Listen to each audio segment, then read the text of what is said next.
Welcome to M2M coverage. We got some football people here today. We got Joe Rogan in the top left, aka Julian Wambach.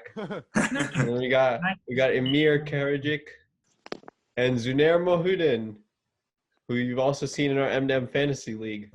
We're gonna talk some Premier League today, boys. The first day of the Premier League season. It's been 48 days since the end of the previous season. And we're ready to go. We saw Leeds take on Liverpool 4-3. Liverpool edges it out. It was close. We got any thoughts on that? Jack Harrison's from the MLS. Woo! MLS boy prospering in Europe. I love to see it. You love to see it. I'm glad he's making moves. He played for NYCFC as a center mid, carried their team, moved to Leeds, and now he's making moves. I love him. He's not American, is he? No, he's not. He's English. Yeah, he's English. So he was sent there from City. He's a City player. Yep. Yeah, which is interesting because it only, first of all, for legal reasons, not associated with Joe Rogan or his podcast. But I feel like it's yet another example of the really cutthroat nature of English development and why a lot of really good English players end up developing places other than England. Right? You look at Jadon Sancho. Yeah, Jadon Sancho in Germany. You look at just in general, a lot of really good players end up developing in places other than Premier League programs before they end up. Another one. Eric Dyer, yeah.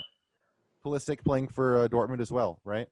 Yeah. Well, I mean, usually when a club brings up a youngster, they don't want to loan him out to like a fellow Premier League player. They'd rather send him somewhere else at a high level rather than somebody next door. You know that could like Mason Mount.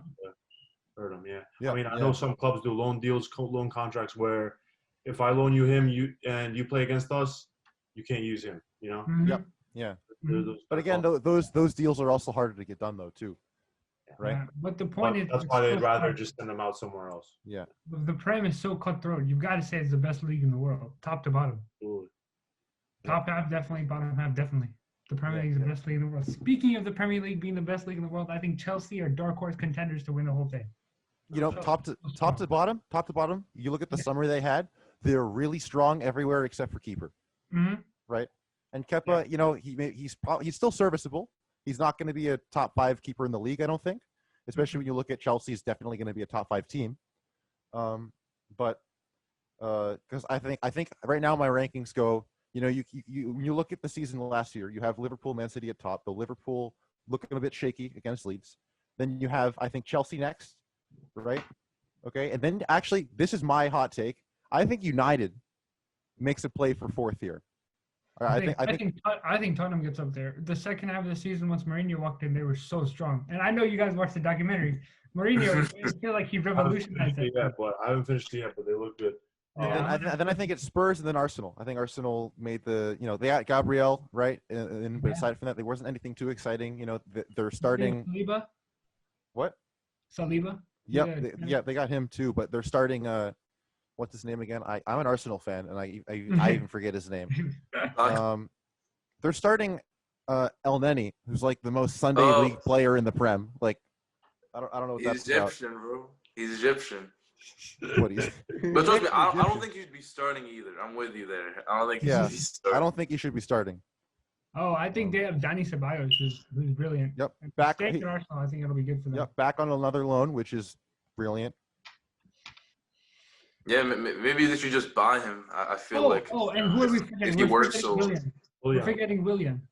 William, yep. Yeah, of course. Yeah. William assisted the goal today. He took the corner, which he usually does. All 3 assists? Maybe. Yeah.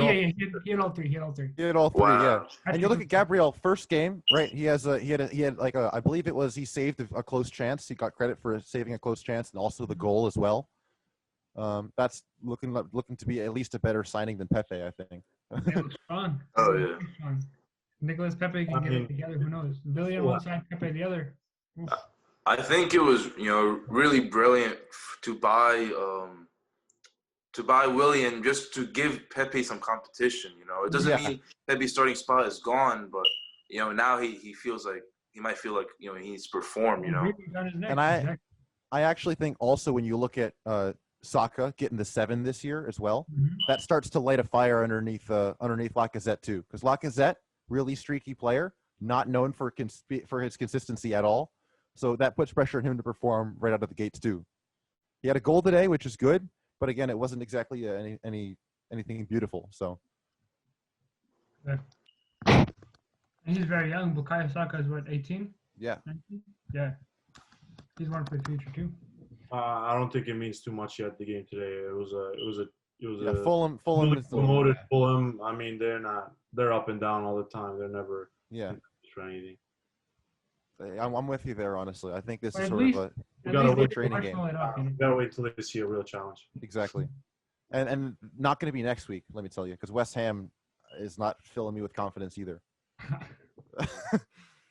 I mean, So West Ham are known to give people trouble sometimes, but it's just that's true. They're scrappy. They're just scrappy. They might not be the most talented. They might not have the most quality, but they're always there. Always showing up. They're always like. I mean, but if you look at game match day 3, match day 5 is going to be Liverpool Arsenal, and then Man City Arsenal, and then right after that they're going through the gambit, right? Because then they got Leicester after that, and then United after that. Okay, so we'll see in 4 or 5 games whether Arsenal's a real deal or not. Yep. Yeah. And another thing you wanted to talk about was Aubameyang becoming the highest paid player in Arsenal history. This is true. 375,000 a week. Well, Is he worth it, boys? You tell me. I think he's the best player they have right now, and I think that now more than ever, players are getting paid more. Obviously, if you were to compare R9, he'd get paid more, but I think that the way the market's going right now, it's fair. Sounds about fair. The best player right now should get paid the most of all time. Yep. Yeah. I can see that. Yeah, I'm gonna change. Yeah, I think it's justified. Yeah. I think he's really good It too. was also before, correct? Yep. So to put it in perspective, he's getting paid 25 grand more a week than Ozil. Yeah. Wow. Well, Ozil shouldn't be getting paid that much at all. Yeah. I don't think he wasn't even. If you It's look at they're not using him, man. if They you got- look at Arsenal's bench, he wasn't even on the bench today for them. Yeah. So they elected to put Joe Willock above Mesut Ozil on the ladder right now. Nah, But why is that? I mean, the season just started. I think it's a China thing. Yeah, I think it's a China no, thing. he's lost the board. He's lost the board. He's lost the club. That's what people I were agree. saying, and they were saying because It's he like made some Bale. statements about the Uyghur Muslims. Now no one's talking about them in China. China thing. It's a China thing. Exactly. It is actually. And I agree because if you look at before he made those statements, Ozil was in with Arteta. You know, he was playing really Exactly. well, right? And then he made those comments, and suddenly he's nowhere. You know, he's only on the training squad now, right? So Crazy. And the club like just didn't say anything. Like they were They didn't back against- him at all. no Yeah. comments. They pretty much snaked Ozil. I mean, They left him out to dry. yeah. He Um, stood up for something for human rights, and they said no. Yep. Not marketable. Yeah. But stepping away from Arsenal, let's look at the other top club that had a game today. Let's look at Liverpool. Yeah. What do you guys think of Liverpool Leeds? Interesting match, huh? Not what anyone expected, that's for sure. Yeah. Mhm. There was a very bad Van Dijk mistake in that game that cost them the goal. I feel like like you said, Julian, they were kind of shaky, but they still played their game, and they were able to get 2 penalties, fouled in the box, which Salah referred to them. But that's the thing, though, is do you want to be winning games on 2 penalties, or do you want to be winning flow of play? Because you look at Leeds, had equivalent pass accuracy. They had more possession, more passes. It's interesting. Every goal that Leeds had was deserved. Leeds played well. For sure. They played really well. But to be on the other side of that, sometimes that's what champions need to prove that they're not just like one and done champions. To show that they have tough games and still prevail. They didn't prove that to me today. That was Not at all. No, They I didn't think I think that they didn't perform at all. But I think that getting the result is important. Like I think they pulled Their through. midfield completely got outplayed today. 100%. So 100%. Amir, so you probably have the most experience playing at a high level of all of us. Would you say as a player, what causes that? You think it's the fact that they are champions coming off a win, or do you think it's being away for a while and they've been celebrating, or do you think it's more just they came in expecting to win and they just I mean, caught it's off a little guard? bit of everything. It's a little bit of everything.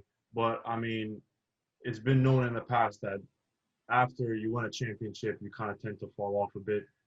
We see that with all the World Cup winners losing out in group stages. Right. After, I mean, all the time. I mean, there's also the factors that they've been away on vacation, or they literally just finished their last season. What, a month ago? Less than a month ago? Wait, Community Shield was only a few weeks ago. Yeah, that. But I mean, I don't think they were on. I mean, maybe the little vacation they had. I mean, that's not much time either for a normal job, let alone something crazy like a footballer. So I think they're gassed. Because what, they played the whole league last year, and then the year before that they went into the final of the Champions League. Exactly. So they've been playing like so many games over the last 2 years. I don't think Van Dijk has gotten an off day in 5 years. And I mean, they got to keep training for Community Shield and all that stuff. I mean, they were kind of just playing, going through the motions towards the end after they won the league, which is why we saw their form fall off a bit. But I mean, they're still training day in, day out. Absolutely, I mean, right. They'll definitely. But I mean, this isn't the fall of Liverpool yet. I mean, we got to see again how they play against great teams. Real challenge. And then to be on the other side of that, I think that Leeds makes a top half finish this year. Marcelo Bielsa is making them. That's a bold thing. Getting Europa League. I have them getting. You do. Really? You have them getting Europa. So who? Bielsa's got winning in his blood. Who doesn't then? Who doesn't get Europa League? Who do they beat out for it? So I have City, Liverpool top two. I don't know who's gonna win, but okay. It's gonna be them. I have safe Chelsea. I have Chelsea getting a comfortable position in Champions League. Mm-hmm. Third. Third. Yeah. And Spurs United could be in and out here. Okay. And actually, I don't have too much confidence in United. I think Arsenal could steal a spot from United in Europe, whether that's fifth for Europa League or I don't know. But or then Snake Leeds, and Spurs somehow. Yeah, Leeds is going to come up somehow behind somebody. Kind of like a Sheffield thing, but Leeds have way much more talent than Sheffield had. Yeah. Bielsa straight up is a genius. He's just a genius. Yeah. He knows Klopp's weaknesses. He knows Guardiola's weaknesses. He's gonna exploit them. You're gonna see crazy games between him and all the top six. There's things you don't even think about. I mean, today, I didn't notice it. I noticed it when the commentator said it first. Was he had a tactic against Liverpool where he would allow them to get throw-ins, and then counter off throw-ins. So if they were in a position where they were likely to give away the ball, they just played it out and then played a counter off a throw-in or a Interesting area. I mean, this guy's a genius. Let's give him a throw. I mean, how many managers are going to look at and be so confident? I've never heard that in my life before. We're going to be so confident, say that our strength is our counterattack, that we're going to intentionally give up possession here. Right? And I mean, he's doing this with championship level players. I mean, we haven't. Yeah. There are some talented players in there. Phillips, you've got that Harrison. Yep. I mean, yeah, there's some talented players, but I mean, it's mostly just championship guys. Yeah. 100%. My top four: City, Chelsea, Tottenham, Liverpool. I think Mourinho gets results. I think he'll get them to a top four. I think Liverpool, City are going to fall in, and then Chelsea is too strong not to. Yeah. I still think I'm sticking to my guns. Honestly, I think Harry Kane. If you look at how he was playing in Nations League, suffering a bit, even with Sterling and Jadon Sancho, as his two partners up top, he was really struggling to get it done. You look at when they played Iceland, for instance. Iceland missing five starters on a team that's semi-professional already, right? And what does it take for England to win? It takes them getting a penalty in the 89th minute, and it takes Iceland missing a penalty in the 92nd minute for them to steal a 1-0 draw. Yeah. Right? And sure, Iceland's playing like a 6-4-0 park in the bus, but you expect more from Harry Kane. Yeah. And then you look at what United's been doing. I'm sticking. I think United might get something going here. You look at Van de Beek, right? Van de Beek, he's got amazing creativity. He's a workhorse too. You saw him working really hard.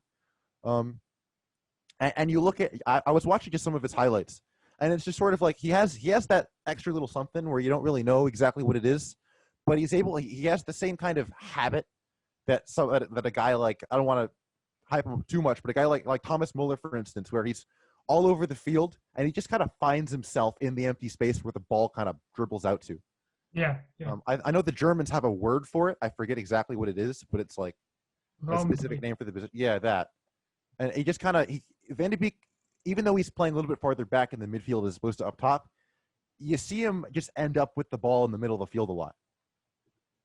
I think he's a good player. And I think paired with some of the other midfielders that United have, they could really see some magic happen. Agree. I would like to see Diego Simeone in the Premier League.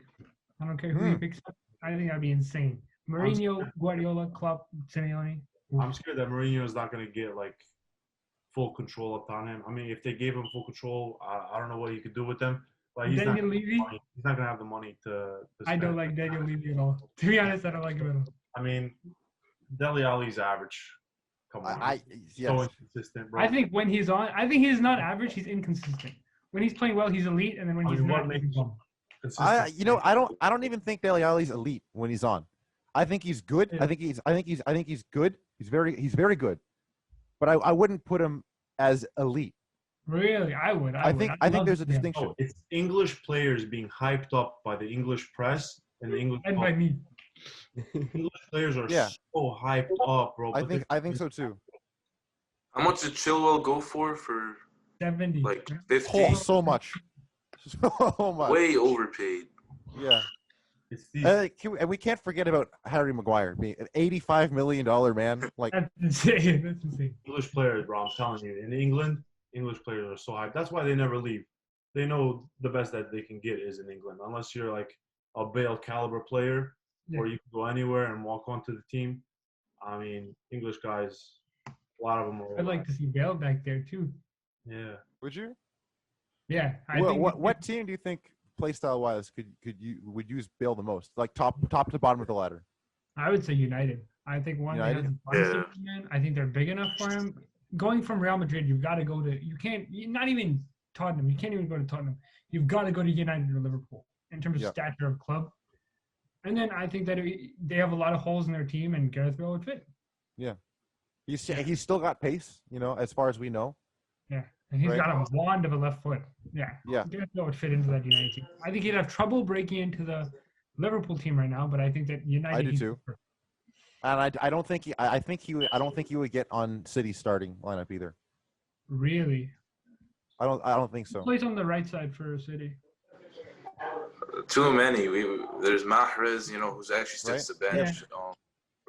I guess Bernardo Silva. Oh yeah, that's true. Right. It's a lot, No way. They made some room by selling Son. What do you guys think of Leicester this year? Where do you see them? I liked. Go ahead. Amir, you completely forgot about them in your predictions. I just realized. No, I didn't. Wow, really? We'll get to me. Go ahead. All right. I love Yuri Tielemans. I think he's a great core for the team. Who can propel them to at least top half. Top half, yeah. I don't know if they're strong enough for top 7, but top half for sure. Do you think? I don't think we're going to see the same kind of performance that we saw first half of the season last year. I don't think we're seeing that again. I think they finished mid-table. Julian. Yeah. Because Jamie Vardy isn't a young prospect anymore. People have started to figure out his stuff out, and he doesn't have a whole lot of support. Up top, he's kind of got a lot of expectations on him to create chances himself. I like James Madison. I think he's brilliant. You do? Okay. Yeah, I really like him. I think he should be playing for England more often. I love him. Yeah. I don't know if he's going to be enough, but. Have they made any signings? They lost Chilwell. Right. And then no new signings, I think. Oh, they got this guy from, they got this one guy from Atalanta. But I don't know. Yeah, they did. I forget. That's Castagne. I think Castagne. Yeah, Castagne. And they say, go ahead. To beat the top half team, not struggling, but they need something to get them over the hump, over just like the mid-table into the top 4, top 6, top 7. They're not that. They're always the dark horse, is what I'm trying to say, and they never. Dark horse. Huh? Speaking of dark horse, the USMNT is dark horse to win the whole thing in 2022. That's my prediction. That's my prediction. Leicester's mid-table. That's all I'm going to say. Leicester's mid-table. No. Okay. Yeah. No. Because also, I think Leicester, they find themselves in a delicate spot too, because everyone expects them mid-table, but they're even in danger of ending up like not in the relegation zone, but in that kind of area. Because if you look at their depth, they've got almost no depth. So if they get 2-3 key guys hurt, they're kind of toast. They start looking a little bit like they look like a West Ham. They look like a much more delicate team. They start looking like a Southampton. They start looking like a West Ham. They start looking like even a Burnley without 2-3 key players.